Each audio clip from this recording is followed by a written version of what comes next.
Welcome to sociology classes. मैं हूं आपका दोस्त शिबू। आज हम IGNOU MA sociology second year का एक असाइनमेंट सॉल्व करने वाले हैं। आज हम सॉल्व करेंगे MSOE 001 यानी कि सोशियोलॉजी ऑफ एजुकेशन का जो असाइनमेंट है उसको। अब ये जो असाइनमेंट है ये कौन से स्टूडेंट्स इसको सबमिट करेंगे, यहाँ पर थोड़ा केयरफुल हमें रहना ज़रूरी है। जो स्टूडेंट्स जुलाई 2024 में एडमिशन लिए हैं या फिर जनवरी 2025 में अपना एडमिशन लेने वाले हैं, वो सारे स्टूडेंट्स इस असाइनमेंट को सबमिट करेंगे। जिन्होंने जुलाई 2024 में अपना एडमिशन ली है वो लोग सबमिट करेंगे 31 मार्च से पहले, और जो लोग जनवरी 2025 में अपना एडमिशन लेने वाले हैं वो लोग सबमिट करेंगे 30 सितंबर 2025 से पहले। तो ये जो असाइनमेंट है ये असाइनमेंट दोनों सेशन के स्टूडेंट्स के लिए सेम है, तो इसमें थोड़ा भी कंफ्यूज मत होना। एक असाइनमेंट को दोनों सेशन के स्टूडेंट्स सबमिट कर सकते हैं। तो यहाँ पर अगर आप मेरे क्लासेस में नए हैं तो चैनल को ज़रूर सब्सक्राइब कर लीजिएगा, क्योंकि इस चैनल पे आपको इग्नू के रिलेटेड बहुत सारे वीडियोस मिलेंगे। यहाँ पर हर एक कोर्स के लिए अलग प्लेलिस्ट आपको मिलेंगे और उस प्लेलिस्ट से पढ़ के आप लोग डायरेक्टली एग्ज़ाम दे सकते हो। बहुत सारे स्टूडेंट्स ने दी है, उनको बहुत अच्छा रिजल्ट्स भी मिला है। आप अगर एग्ज़ाम के क्वेश्चन पेपर भी देखोगे तो ये सारे प्लेलिस्ट से आपको मिल जाएंगे। यहाँ पर आपको MSOE 001 sociology of education, India democracy and development, urban sociology, sociology of religion, इस तरीके का हर कोर्स आपको मिल जाएगा। फर्स्ट ईयर और सेकेंड ईयर का इग्नू का जो भी कोर्सेस है आपको सारी यहाँ पर मिल जाएंगी और आपको एग्ज़ाम देने में बहुत ज़्यादा मदद भी होगी। तो इन प्लेलिस्ट को ज़रूर देखिएगा, आपका एग्ज़ाम में बहुत ज़्यादा मदद हो जाएगी। तो यहाँ पर हम अब असाइनमेंट का सल्यूशन स्टार्ट करते हैं। असाइनमेंट का सल्यूशन स्टार्ट करने से पहले कुछ असाइनमेंट के रिलेटेड मैं बातें बता देता हूँ। पहले बात, जो भी असाइनमेंट हम सॉल्व करेंगे इसको थोड़ा समझने की भी कोशिश करेंगे, क्योंकि एग्ज़ाम के पॉइंट ऑफ व्यू से ये सारे चीज़ें, ये सारे क्वेश्चंस ज़रूरत है, ये सारे क्वेश्चंस एग्जाम में भी आ सकते हैं। अब यहाँ पर जब हम असाइनमेंट सॉल्व करते हैं हमारे सामने टोटल 10 क्वेश्चंस होते हैं।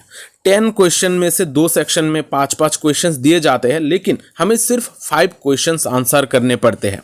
5 क्वेश्चंस में से हर सेक्शन से कम 2, यानी कि एक सेक्शन से हमें 2, दूसरी सेक्शन से हमें 3 आंसर करना पड़ता है। मैं यहाँ पर जो सल्यूशन आप लोगों को दूंगा वहाँ पर ये 5 क्वेश्चंस का आंसर का सल्यूशन ही दूंगा यहाँ पर। तो यहाँ पर जब हम असाइनमेंट को लिखेंगे, असाइनमेंट के लिखने के वक्त हमें ध्यान में रखनी होगी कि हर क्वेश्चन का इंट्रोडक्शन और कंक्लूजन देना हमारे लिए ज़रूरी है। इंट्रोडक्शन और कंक्लूजन के बगैर इग्नू ये सारे आंसर को वैलिड नहीं मानता। और जब भी आप लोग असाइनमेंट का सबमिशन करोगे, असाइनमेंट को सबमिट करने के वक्त आप पहले कवर पेज बनाओगे, उसके बाद आपका जो इंडेक्स है, यानी कि आपने कौन से क्वेश्चंस का आंसर बनाया है उसको सीरियल वाइज अरेंज करके एक इंडेक्स तैयार करना। फिर क्वेश्चन पेपर को ज़रूर अटैच करना, क्योंकि क्वेश्चन पेपर को अटैच करना भी मैंडेटरी होता है यहाँ पर। इसके बाद आप अपना जो भी क्वेश्चन आंसर है वो लिख सकते हो। तो यहाँ पर हम सल्यूशन शुरू करते हैं। हम पहले देखते हैं question number 2, describe John Dewey's view on education. Education के बारे में जॉन ड्यूई ने क्या कहा है। अब जब हम सोशियोलॉजी ऑफ एजुकेशन पढ़ते हैं, यहाँ पर बहुत सारे अलग अलग स्कॉलर्स और थिंकर्स ने एजुकेशन के बारे में क्या कहा है इसके बारे में पढ़ते हैं। इनमें से जो एक जॉन ड्यूई है, इनका व्यू पॉइंट बहुत इंपॉर्टेंट है। अब जॉन ड्यूई एक बहुत ही इन्फ्लुएंशियल अमेरिकन फिलोसोफर, साइकोलॉजिस्ट या फिर एजुकेशनल रिफॉर्मर हम इनको कह सकते हैं। इन्होंने एजुकेशन के रोल के ऊपर बहुत ज़्यादा फोकस किया था कि हम किस तरीके से नॉलेज को गेन करेंगे, इसके बारे में उन्होंने बात की थी। उन्होंने डेमोक्रेटिक एजुकेशनल सोसाइटी के बारे में बात की थी, साथ ही साथ टीचर का क्या रोल होगा इसके बारे में भी उन्होंने बातें की है। यहाँ पर उन्होंने एक्टिव लर्निंग, क्रिटिकल थिंकिंग और सोशल रेस्पॉन्सिबिलिटी के ऊपर बहुत ज़्यादा जोर दिया था। यहाँ पर उन्होंने एजुकेशन एज ग्रोथ के बारे में बातें की थी। यानी कि एजुकेशन जो है ये हमारी ग्रोथ के लिए बहुत ज़्यादा ज़रूरी है। ड्यूई के हिसाब से एजुकेशन जो है वो एक कॉन्टिन्यूअस प्रोसेस है डेवलपमेंट का। ह्यूमन ब्रेन के डेवलपमेंट के लिए, हमारे साइकोलॉजिकल डेवलपमेंट के लिए एजुकेशन की बहुत ज़्यादा ज़रूरत है। और ये जो एजुकेशन है ये सिर्फ ऐसे ही क्लासरूम सेटिंग से हमें मिलेगी ऐसी बात नहीं है। क्लासरूम सेटिंग के बाहर भी ये जो एजुकेशन है ये लाइफ लॉन्ग प्रोसेस है, और जहाँ पर हमें हमारे लाइफ में बहुत सारे न्यू स्किल्स, आइडियाज़, अंडरस्टैंडिंग, ये सारे चीज़ें भी एक्वायर करना ज़रूरी होता है। उनके हिसाब से जो ये एजुकेशन है ये हमारे ग्रोथ के लिए बहुत ज़्यादा इम्पॉर्टेंट है, और ये कोई एक फिक्स्ड चीज़ नहीं है कि हमें इस तरीके का एजुकेशन ही लेना होगा। एजुकेशन एकदम फिक्स्ड नहीं है, लेकिन हमारा जो नॉलेज है, हमें किसी एक पर्टिकुलर चीज़ के ऊपर हमें नॉलेज गेन करना ज़रूरी है जो हमें ग्रोथ के लिए मदद करे। फिर यहाँ पर उन्होंने सबसे इम्पॉर्टेंट जो बातें बताई है वो है learning by doing. John dewy ने लर्निंग बाय डूइंग के ऊपर जोर दिया था, यानी कि हम हमारे काम के ज़रिए ही चीज़ों को सीखेंगे। जितना, यानी कि हैंड्स ऑन की बात करते हैं, जितना ज़्यादा हम एक्सपीरियंस करेंगे, जितना ज़्यादा हम इसमें इन्वॉल्व होंगे, उतना ज़्यादा हम सीखेंगे। लर्निंग जितना ज़्यादा हमारा डूइंग होगा उतना ज़्यादा हमारा लर्निंग भी होगा। इस वजह से उनका कहना है कि जो चिल्ड्रन है, जो बच्चे हैं, वो लोग सबसे ज़्यादा सीखते हैं एक्टिविटीज़ के द्वारा। जितने ज़्यादा हम उनको एक्टिविटीज़ में एंगेज करेंगे, एक्टिविटीज़ के द्वारा नॉलेज प्रोवाइड करेंगे, उतने ज़्यादा वो लोग सीखेंगे। यानी कि यहाँ पर प्रैक्टिकल अप्रोच की बात की जा रही है। प्रैक्टिकल नॉलेज के द्वारा बच्चों को सिखाने की बातें की जा रही है। फिर जॉन ड्यूई डेमोक्रेसी और एजुकेशन को एक साथ मिक्स करते हैं। वो डेमोक्रेटिक वैल्यूज़ को किस तरीके से हम बच्चों तक पहुंचाएंगे उसके बारे में भी बातें करते हैं। उनके हिसाब से जो डेमोक्रेटिक वैल्यूज़ है सोसाइटी का, जैसे एक इन्फॉर्म्ड सिटीजन होना, एक्टिवली सोसाइटी में पार्टिसिपेट करना, लोगों के साथ इंटरेक्ट करना, यहाँ पर जो भी काम हो रहे हैं, जो भी जॉब्स है उनमें एक्टिवली पार्टिसिपेट करना, ये सारे चीज़ें डेमोक्रेटिक वैल्यूज़ है। यानी कि हर कोई ये सारे चीज़ें कर सकता है, और ये सारे जो डेमोक्रेटिक वैल्यूज़ है इसको एजुकेशन के द्वारा लोगों तक पहुंचाने की बातें वो करते हैं। लोगों का स्किल डेवलप करने की बात करते हैं। यहाँ पर हमारे सोसाइटी में लोग एक दूसरे को कोऑपरेट करेंगे, यहाँ पर जो डाइवर्सिटी है उसको भी रेस्पेक्ट करेंगे। ये सारे चीज़ें सिखाने की बात करते हैं एजुकेशन के द्वारा, क्योंकि एजुकेशन ही हमें, हर नागरिक एजुकेशन लेता है, और उनको ये सारे अगर चीज़ें हम सिखाएंगे तो सोसाइटी एक बेहतर सोसाइटी बनेगी, जहाँ पर लोग डाइवर्सिटी को समझ पाएंगे और एक दूसरे को रेस्पेक्ट भी करेंगे। यहाँ पर वो चाइल्ड सेंटर्ड एजुकेशन की बात करते हैं। यहाँ पर हम देखते हैं दो तरीके का एजुकेशन हम देखते हैं बेसिकली। एक है टीचर सेंटर्ड एजुकेशन, दूसरा है child centred education. John dewy child centre education के ऊपर फोकस करते हैं। उनके हिसाब से जो बच्चा है उसके इर्द गिर्द एजुकेशन घूमनी चाहिए, उसको अच्छी तरीके से पढ़ाना चाहिए, उसके इंटरेस्ट, नीड्स और एक्सपीरियंसेस के हिसाब से हमें उनको नॉलेज देना चाहिए। अब इस चीज़ पर, यानी कि ये जो भी चीज़ें हैं इनको फुलफिल करने का मेन टास्क होता है टीचर के ऊपर। अब ये रोल ऑफ टीचर के बारे में भी बात करते हैं। ये जो टीचर होंगे वो सिर्फ ऑथोरिटेरियन नहीं होंगे, यानी कि वो सिर्फ अपने लेक्चर देंगे ऐसी बात नहीं है, वो एक फैसिलिटेटर की तरह काम करेंगे। जो भी बच्चे होंगे उनको सिखाने के लिए एक फैसिलिटेटर के जैसे काम करेंगे, उनको चीज़ें प्रोवाइड करेंगे ताकि उनको नॉलेज और भी बेहतर हो। वो ऑब्जर्व करेंगे, जो टीचर होंगे वो ऑब्जर्व करेंगे, और जो भी सिचुएशन है उसके हिसाब से वो फ्लेक्सिबल और एडाप्टेबल होना ज़रूरी है, ताकि बच्चों के हिसाब से, नीड के हिसाब से, उनके ज़रूरत के हिसाब से उनको चाइल्ड सेंटर्ड एजुकेशन दी जाए।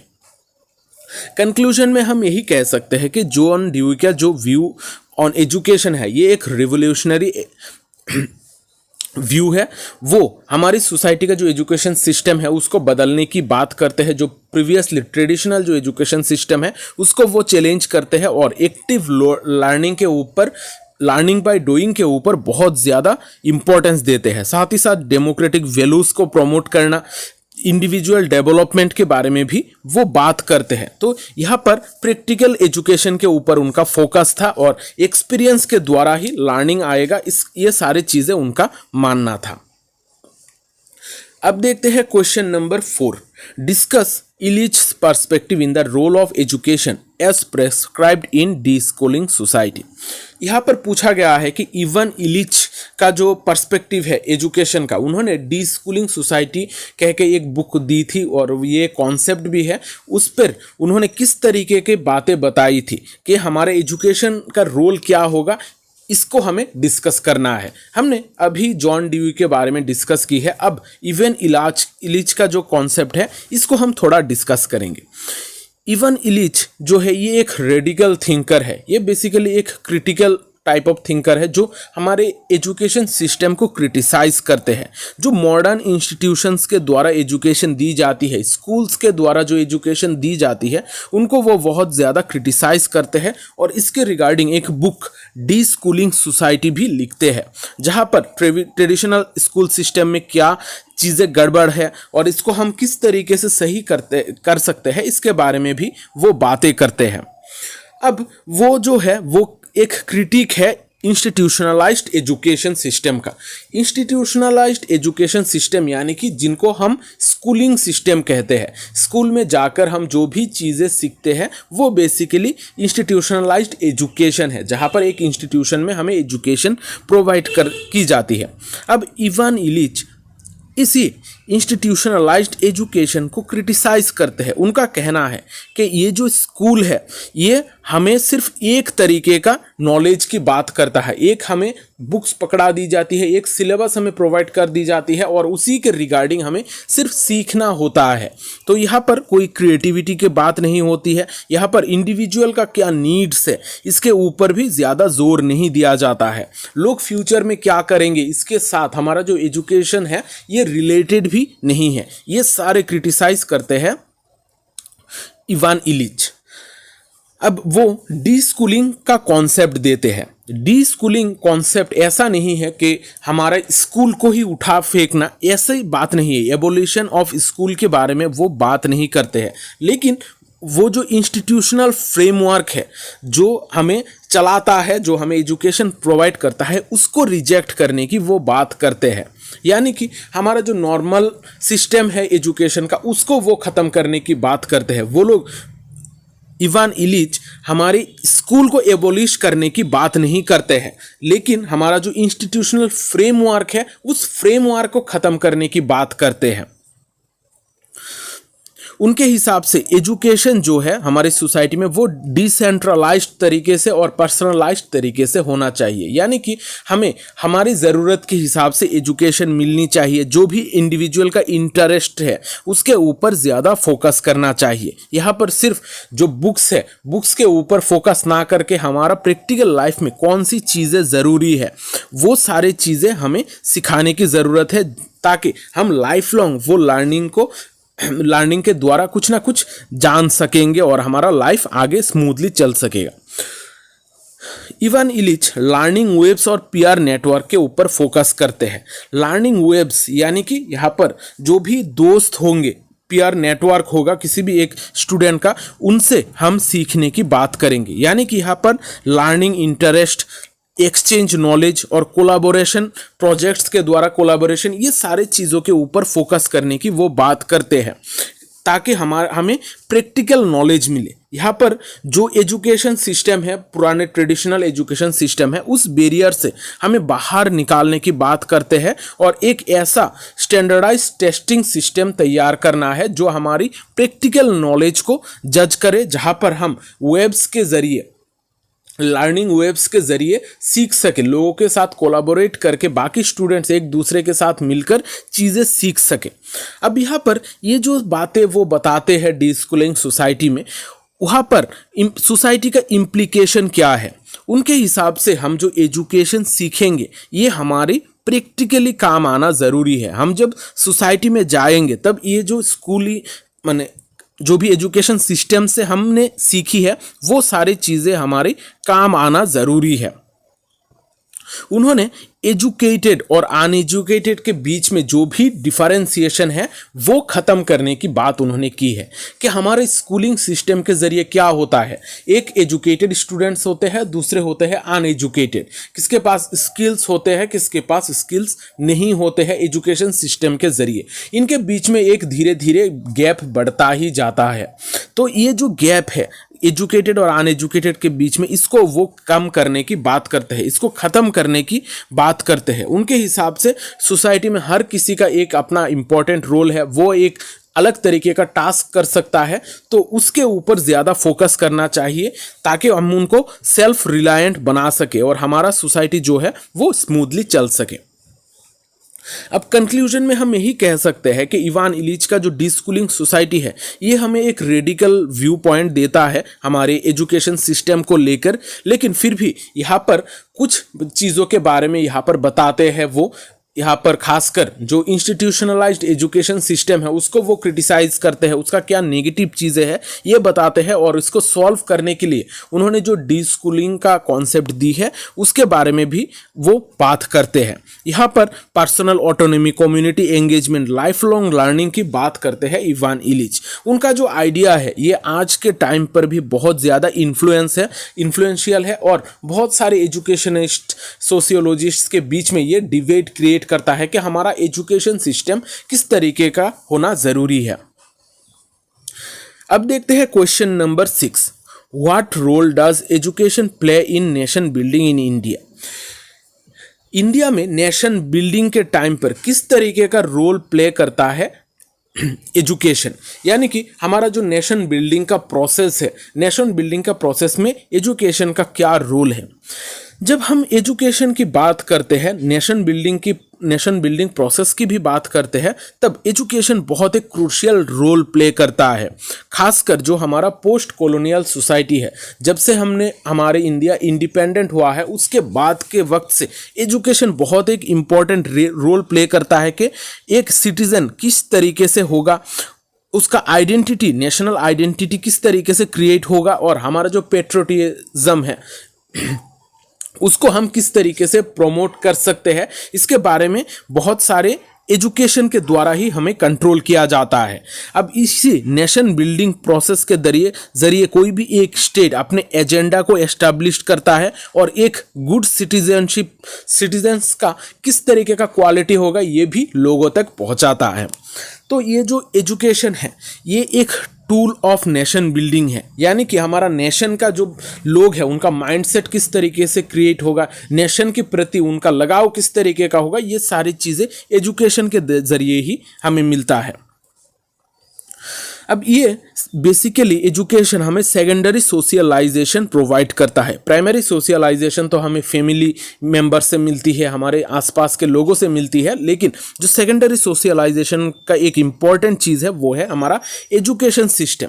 हमारा नेशनल प्राइड के बारे में, किस तरीके का सिटीजनशिप होना चाहिए, पेट्रोटियनिज्म के बारे में, ये सारी चीज़ों के बारे में हमें बताते हैं ये एजुकेशन सिस्टम। एप्पल कहते हैं कि एजुकेशन जो है उसका मेन काम होता है कि स्टेट एक लेजिटिमेट कंट्रोल लेता है लोगों के प्रति, कुछ डोमिनेट कुछ चीज़ें इम्पोज करता है लोगों के प्रति ये एजुकेशन सिस्टम। अब अगर इंडिया की हम बात करें, इंडिया में नेशनल आइडेंटिटी और सोशल ऑर्डर को बजाय रखने के लिए, एक strong sense of identity create करने के लिए एजुकेशन सिस्टम बहुत इंपॉर्टेंट रोल प्ले करता है। यहाँ पर करिकुलम और टेक्स्ट बुक डिज़ाइन इस तरीके से की गई है ताकि हमारा हिस्ट्री और नेशनहुड के बारे में हमें पता चले। अब ये जो हिस्ट्री है, हमारा जो भी सब्जेक्ट है हमें पढ़ाए जाते हैं एजुकेशन सिस्टम में, ये हमें बताता है कि एक सेल्फ किस तरीके से होना चाहिए, एक आइडियल इंसान किस तरीके से होना चाहिए।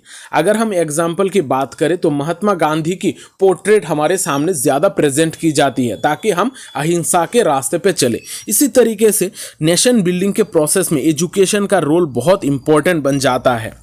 अब नेशन बिल्डिंग इन पोस्ट कॉलोनियल इंडिया की अगर हम बात करें, इंडिपेंडेंस की बात करें तो ये एजुकेशन बहुत इम्पॉर्टेंट हो जाता है, क्योंकि उस टाइम पर इंडिया का आइडेंटिटी किस तरीके का होगा, लोग किस तरीके से सोच विचार करेंगे, ये सारी चीज़ें बहुत मायने रखता था।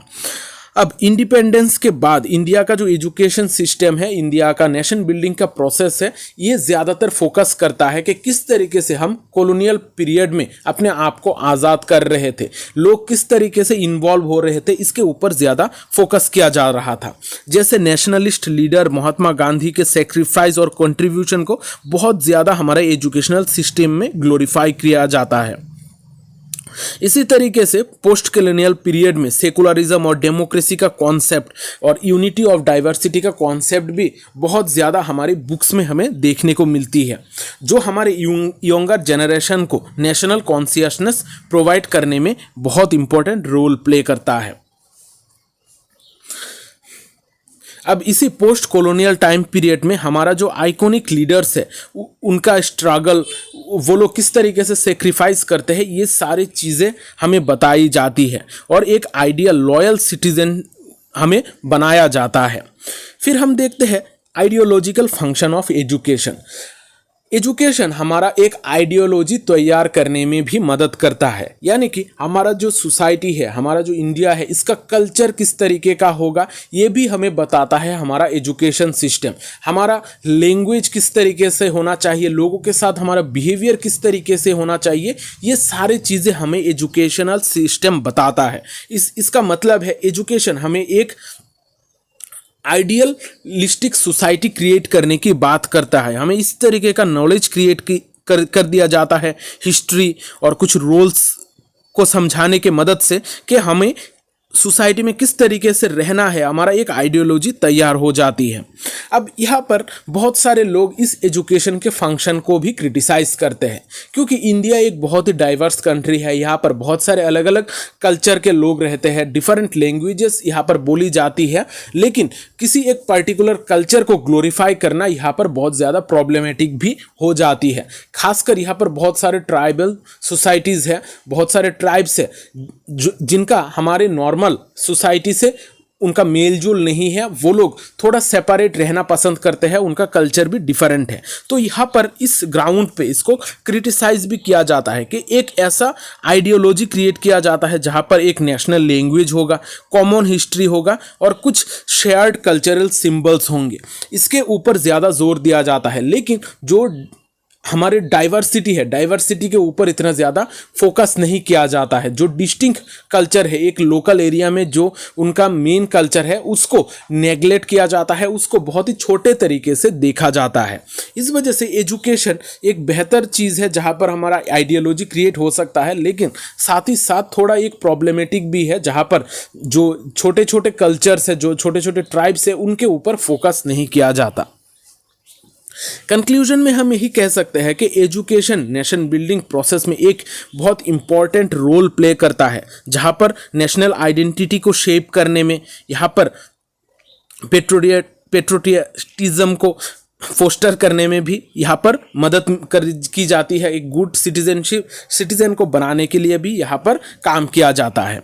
तो हमारे एजुकेशन का बहुत सारे पॉजिटिव एस्पेक्ट भी है और थोड़ा बहुत नेगेटिव एस्पेक्ट भी है। नेशन बिल्डिंग प्रोसेस में अगर हम ओवरऑल बात करें, नेशन बिल्डिंग प्रोसेस में हमारा एजुकेशन बहुत इंपॉर्टेंट रोल प्ले किया था और आज भी हमारे नेशन बिल्डिंग प्रोसेस में ये चीज़ हमें एजुकेशन हमें बहुत ज़्यादा मदद भी करती है। अब देखते हैं question number 7। Education is a tool for women's empowerment. Education women empowerment का एक टूल है, इसको हमें डिस्कस करना है। हम सभी जानते हैं एजुकेशन हमारे लिए एक फंडामेंटल चीज़ है। आज के टाइम पर खासकर महिलाओं के उन्नति के लिए, उनका सिचुएशन को आगे बढ़ाने के लिए, उनको एम्पावर करने के लिए एजुकेशन सिस्टम बहुत ज़्यादा रोल प्ले करता है। पुराने ज़माने से लेकर आज के टाइम पर जो भी बदलाव आई है एजुकेशन सिस्टम में, बदलाव के वजह से जो बैरियर्स है, महिलाओं को पहले एजुकेशन नहीं दी जाती थी, आज के टाइम पर ये सारे बैरियर को तोड़ के महिलाओं को आगे लाने की कोशिश की जाती है। अब ये एम्पावरमेंट होता क्या है? एम्पावरमेंट एक ऐसा प्रोसेस होता है जिसके द्वारा जो लोग हैं वो डिसीजन मेकिंग प्रोसेस में अपना इन्फ्लुएंस देते हैं, अपना जो सोशल सिचुएशन है उसको और भी बेहतर करते हैं। यहाँ पर महिलाओं को एम्पावरमेंट के लिए बहुत ज़्यादा एजुकेशन की ज़रूरत है। यहाँ पर महिलाओं को रिसोर्सेस प्रोवाइड करने के लिए, उनका सेल्फ एस्टीम को एनहेंस करने के लिए, जो हमारा पेट्रियार्कल नॉर्म्स है इसको चैलेंज करने के लिए, साथ ही साथ उनका पार्टिसिपेशन पब्लिक सेक्टर और प्राइवेट सेक्टर में करने के लिए एजुकेशन की ज़रूरत बहुत ज़्यादा है। यानी कि ओवरऑल हम अगर बात करें तो इकोनॉमिक, सोशल और पॉलिटिकल एम्पावरमेंट के लिए हमारा एजुकेशन बहुत ज़्यादा इम्पॉर्टेंट रोल प्ले करता है। अब जब हम इकोनॉमिक एम्पावरमेंट की बात करते हैं तो एजुकेशन बहुत इम्पॉर्टेंट है, क्योंकि एजुकेशन के द्वारा हम जो भी नॉलेज और स्किल्स गेन करेंगे उसके द्वारा हमें जॉब्स मिलती है, हम अपना फ्यूचर को सिक्योर कर सकते हैं, साथ ही साथ हमारा जो नॉलेज है इसके द्वारा हम बिजनेस वगैरह भी कर सकते हैं। अब इसके वजह से हमें इकोनॉमिक एम्पावरमेंट मिलती है। खासकर महिलाओं को इकोनॉमिक एम्पावरमेंट के लिए एजुकेशन बहुत इम्पॉर्टेंट रोल प्ले करता है, जो उनको फाइनेंशियल स्टेबिलिटी देती है, साथ ही साथ उनको एंटरप्रेन्योरशिप का अपॉर्चुनिटीज भी प्रोवाइड करती है। यहाँ पर फॉर्मल और इनफॉर्मल एजुकेशन के द्वारा महिलाएं अपने आप का स्किल को डेवलप कर सकती है, बिजनेसेस में अपना योगदान दे सकती है, साथ ही साथ जॉब में भी वो अपना योगदान दे सकती है। तो यहाँ पर जो जेंडर का गैप है ये कम करने के लिए एजुकेशन का रोल बहुत इंपॉर्टेंट हो जाता है। फिर हम देखते हैं सोशल एम्पावरमेंट में भी एजुकेशन का रोल होता है।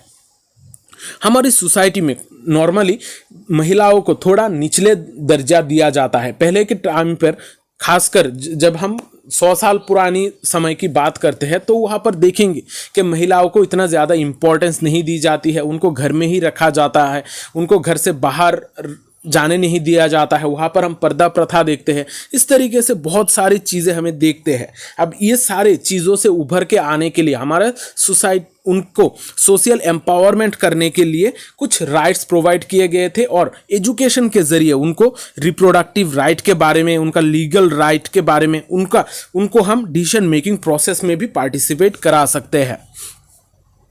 एजुकेशन जो है ये सेल्फ कॉन्फिडेंस को भी प्रमोट करता है, साथ ही साथ लीडरशिप स्किल को भी डेवलप करता है। यहाँ पर महिलाएं जो है एजुकेशन के रिसीव करने के बाद वो अपने आप को कम्युनिटी और पॉलिटिकल एक्टिविटीज़ में अपने आप को एंगेज भी कर सकती है। तो इस तरीके से जो जेंडर इक्वालिटी है वो हम ला सकते हैं सोसाइटी में एजुकेशन के ज़रिए। फिर हम देखते हैं पॉलिटिकल एम्पावरमेंट यानी कि पॉलिटिकली सशक्तिकरण। यहाँ पर पॉलिटिकली अगर हम एम्पावरमेंट की बात करें तो एजुकेशन का रोल है। एजुकेशन के ज़रिए, एजुकेशन लेने के बाद जो महिलाएं हैं वो लोग पॉलिटिक्स में अपना योगदान दे सकती है, किसी भी राइट को समझ सकती है, उनका क्या राइट है, इलेक्ट्रल प्रोसेस में उनका क्या योगदान है। ये सारी चीज़ें हम देखते हैं। आज के टाइम पर हम ये भी देखते हैं कि महिलाओं को हर जगह पर रिजर्वेशन दी जा रही है ताकि उनको उस सेक्टर में पार्टिसिपेट करने का मौका मिले। तो यहाँ पर उनके बीच में लीडरशिप क्वालिटी को जनरेट करने के लिए, उनको पॉलिटिकली अवेयर करने के लिए एजुकेशन का बहुत ज़्यादा ज़रूरत भी है। कंक्लूजन में हम यही कह सकते हैं कि जो एजुकेशन है वो बहुत ही एक पावरफुल टूल है वुमेन्स एम्पावरमेंट के लिए, जो हमारे इकोनॉमिक इंडिपेंडेंस, सोशल चेंज और पॉलिटिकल पार्टिसिपेशन का हिस्सा बनेगी। और ये महिलाओं को सशक्त करने के लिए ये एजुकेशन बहुत इंपॉर्टेंट रोल भी प्ले करेगी। हमारा सोसाइटी में जो भी सोशल सिस्टम्स है, इन जो भी प्रिजुडिस है महिलाओं को लेकर, उनको ख़त्म करने के लिए एजुकेशन बहुत एक इम्पॉर्टेंट अपॉर्चुनिटी प्रोवाइड करती है। यहाँ पर जॉब्स के रिगार्डिंग भी उनको आगे बढ़ाने की बात करती है, और जो पेट्रियार्कल सोसाइटी में उनको जो निचले दर्जा दिया जाता है उसको बेहतर करने के लिए भी बहुत इम्पॉर्टेंट रोल प्ले किया जाता है एजुकेशन के द्वारा। तो हम ओवरऑल यही कह सकते हैं कि जेंडर इक्वलिटी को एस्टैब्लिश करने के लिए, अचीव करने के लिए एजुकेशन, वुमेन्स एजुकेशन बहुत एक इम्पॉर्टेंट रोल प्ले करता है। अब देखते हैं question number 8। Is there a need for involvement of private sector in professional education? Professional education में प्राइवेट सेक्टर का इन्वॉल्वमेंट का ज़रूरत है कि नहीं है, इसके बारे में हमें यहाँ पर क्वेश्चन पूछा गया है। अब अगर प्रोफेशनल एजुकेशन की बात करें, प्रोफेशनल एजुकेशन वो सारे एजुकेशन सिस्टम है जो हमें कुछ स्किल्स समझने में मदद करती है। जैसे यहाँ पर हम देखते हैं डॉक्टरेट, इंजीनियरिंग, एमबीए, ये सारे जो कोर्सेस है ये प्रोफेशनल एजुकेशन के अंडर में आते हैं। अब प्रोफेशनल एजुकेशन में प्राइवेट सेक्टर यानी कि जो भी प्राइवेट कॉलेजेस है उनके बारे में यहाँ पर बात की जा रही है कि प्राइवेट सेक्टर के इन्वॉल्वमेंट के वजह से प्रोफेशनल एजुकेशन में प्राइवेट सेक्टर का इन्वॉल्वमेंट ज़रूरी है कि नहीं है, इसके बारे में हमें पूछा गया है। अब अगर हम प्रोफेशनल एजुकेशन की बात करें, यहाँ पर प्राइवेट सेक्टर का इन्वॉल्वमेंट ज़रूरी है क्योंकि यहाँ पर हमारा कुछ नॉलेज और स्किल्स के लिए हमें ये प्रोफेशनल एजुकेशन ज़रूरी होती है। और अगर हम हमारे पब्लिक इंस्टीट्यूशंस की बात करें, वो सारे हमें इतना ज़्यादा नॉलेज प्रोवाइड करने में सक्षम नहीं है। पहले तो यहाँ पर हमारे गवर्नमेंट इंस्टीट्यूशन के पास यानी कि जो पब्लिक सेक्टर है वहाँ पर हमारे पास ज़्यादा इंफ्रास्ट्रक्चर नहीं है, ज़्यादा फंडिंग्स नहीं होती है और यहाँ पर करप्शन की बहुत सारे चांसेस भी होती है। इसके साथ साथ जो अकेला पब्लिक सेक्टर है यानी कि गवर्नमेंट सेक्टर है, वो सारे लोगों को प्रोफेशनल एजुकेशन नहीं प्रोवाइड कर सकती है। इस वजह से प्राइवेट सेक्टर का इन्वॉल्वमेंट बहुत ज़्यादा हो जाता है। यहाँ पर जो एनहेंसिंग इंडस्ट्री रिलेवेंस, यहाँ पर जो प्राइवेट सेक्टर है वो हमारे इंडस्ट्री रिलेवेंस को एनहेंस करता है। जैसे हमारा अगर स्कूल एजुकेशन की बात करें, गवर्नमेंटल एजुकेशनल सिस्टम की बात करें, वहाँ पर एक सिस्टम पढ़ाया जाता है, वो एक सिस्टमेटिक पढ़ाई होती है जो हमारे प्रैक्टिकल नॉलेज के साथ हमको नॉर्मली रिलेट नहीं करती है कि हमें आज के टाइम पर किस तरीके के नॉलेज के द्वारा हमें जॉब्स मिलेगी, इसके बारे में बातें नहीं की जाती है। यहाँ पर एक सिस्टमेटिक तरीके से सिर्फ पढ़ाया जाता है। और अगर हमें प्राइवेट सेक्टर का इन्वॉल्वमेंट ना हो तो हमारा जो प्रोफेशनल एजुकेशनल इंस्टीट्यूशंस है वो इतना ज़्यादा आगे ग्रो नहीं करेंगी।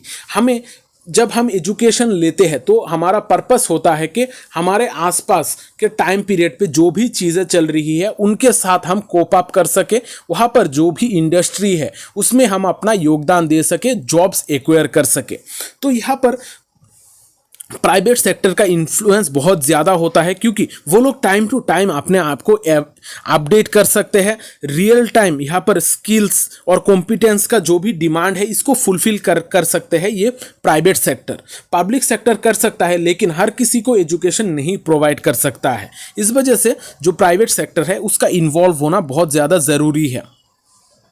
अब यहाँ पर जब करिकुलम डेवलपमेंट की बात की जाती है, करिकुलम में हम गवर्नमेंट इंस्टीट्यूट में देखते हैं कि एक सिस्टमेटिक करिकुलम चलता ही रहता है जिसमें बदलाव इतना तेज़ी से नहीं आता है। तो करिकुलम डेवलपमेंट में इनोवेशन लाने के लिए हमारा प्राइवेट सेक्टर का इन्वॉल्व होना ज़रूरी है क्योंकि यहाँ पर हमारे ज़रूरत के हिसाब से हमारा इंडस्ट्री क्या चाह रहा है, हमारा जॉब मार्केट हमसे किस तरीके का स्किल चाह रहा है, ये सारे तरीके का इनोवेशन वो लोग कर सकते हैं। वो लोग एजुकेशनल करिकुलम में बहुत ज़्यादा चेंजेस करके लोगों के साथ जो हमारा रियल लाइफ है उसके साथ नॉलेज को जोड़ सकते हैं, हमें टेक्नोलॉजिकली एडवांस कर सकते हैं।